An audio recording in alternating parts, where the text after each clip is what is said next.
Good morning, Alan, and hello, everyone else. I'm Terry. Welcome to TARDIS Spider. Today we look at Tom Baker and his Tales of Horror. The first 20 stories in the Tom Baker era. I hope you like this video, and if you do, please like, subscribe, and leave a comment. And now, Tom Baker and his Tales of Horror. With regeneration into the Fourth Doctor, Tom Baker, our myth of classic Doctor Who turns to horror. This is considered one of the best eras in Doctor Who. Elizabeth Sladen and Tom Baker are one of the best pairing of actors in the roles. So let's look back to December 28, 1974. Tom Baker's mercurial Doctor will make an immediate impact in Robot, a story that will welcome Unit's medical officer, Harry Sullivan, as a new companion. There are 11 million viewers for the second story, The Ark in Space. Drawn by Baker's electrifying performance, ingenious set design, and with a disturbing central concept. Here is where new producer Philip Hinchcliffe and script editor Robert Holmes begin their reinvention of Doctor Who into a darker, gothic horror. The Sontaran experiment is shot entirely on location in Dartmoor, using the same lightweight cameras that were used on Robot. During the filming of this grimly sadistic tale, Tom Baker would fall and break his collarbone. The genesis of the Daleks will introduce Davros, a crippled psychopath who created the Daleks. The Daleks, who believe themselves to be a master race, are created from the mutated Khaleds. Michael Wisher will give a masterful performance, and John Friedlander's prosthetics create one of the most memorable villains in all of Doctor Who. The last story of the season, Revenge of the Cybermen, will be their last story until 1982. This story was recorded directly after The Ark in Space to reuse the sets. This will end Tom Baker's first season, a season that was successful and just the beginning.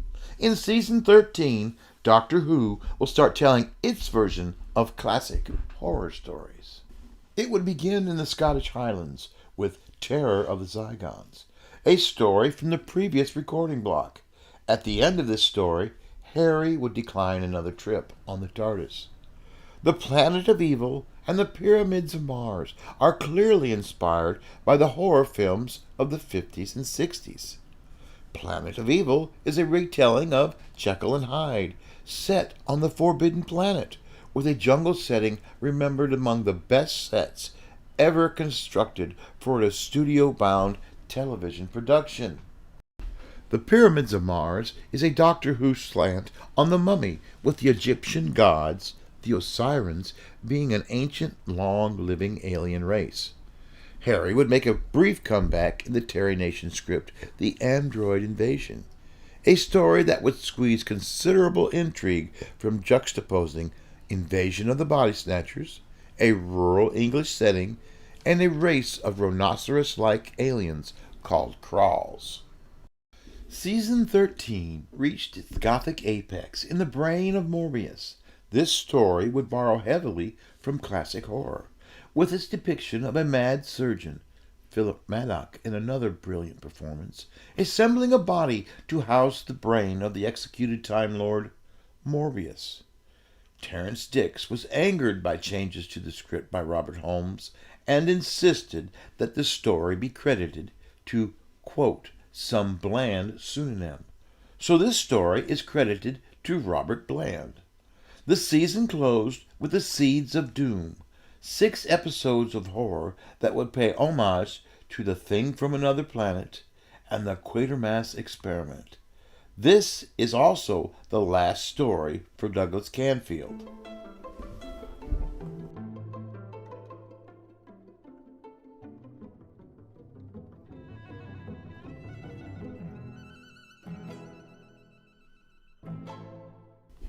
Robert Holmes and Philip Hinchcliffe's take on horror would continue to explore possession as a theme in Season 14, which would begin with the Masque of the Mandragora.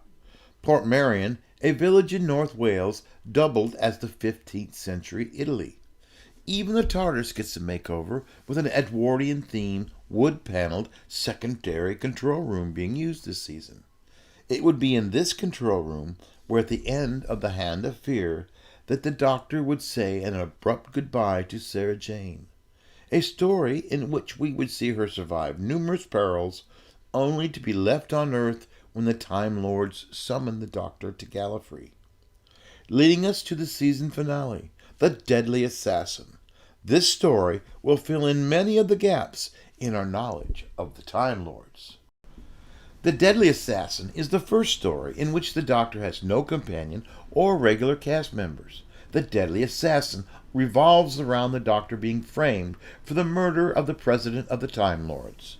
Robert Holmes scandalized many Doctor Who fans with his sardonic deconstruction of Time Lord society and his radical reinvention of an emaciated master, desperately trying to extend his life beyond its natural length.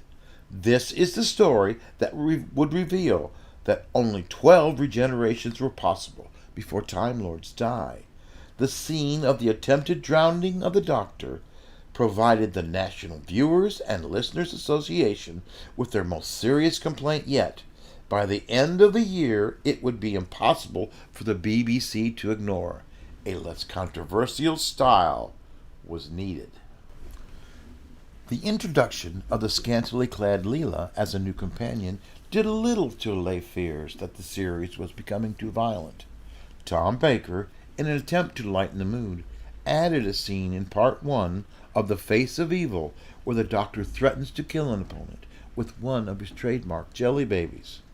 The Robots of Death is a good Agatha Christie whodunit in the far future, on a faraway, unnamed planet set on a sand miner. Kenneth Sharp's Art Deco design for the vessel was extended to the crew's flamboyant costume and, most impressively, to the murderous robots themselves. The Talons of WENG-CHIANG is the last production for Philip Hinchcliffe. Robert Holmes would create a Gothic tale drawing from Sherlock Holmes, The Phantom of the Opera, and Fu Manchu, the tale of a ruthless time fugitive lurking below a Victorian theatre in London. This is Robert Holmes' favorite story. Talons of WENG-CHIANG was the focus of the first Doctor Who documentary when BBC Two's The Lively Arts followed its production. New producer Graham Williams steered the show through a tricky start when The Vampire Mutations was cancelled.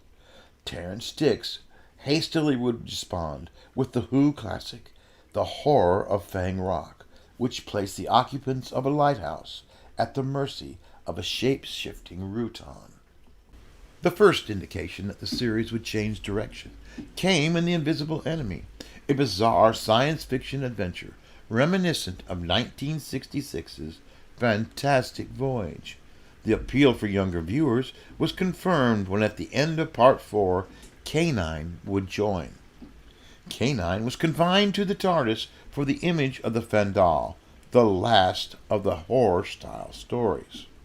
For 20 stories, from Robot through the image of the FENDAHL, all through the Hinchcliffe era and into Graham Williams, Doctor Who would lean on Gothic horror and classic 50s sci-fi tropes for storylines, producing one of, if not the most popular era of the classic series. Tom Baker had 22 more stories to tell, but with a change of atmosphere. I hope you enjoyed our look at the first half of the Tom Baker era. We will cover the second half in our next video, but please never forget, a child cannot have a favorite book if they do not have one. Give a child a book today. Good night.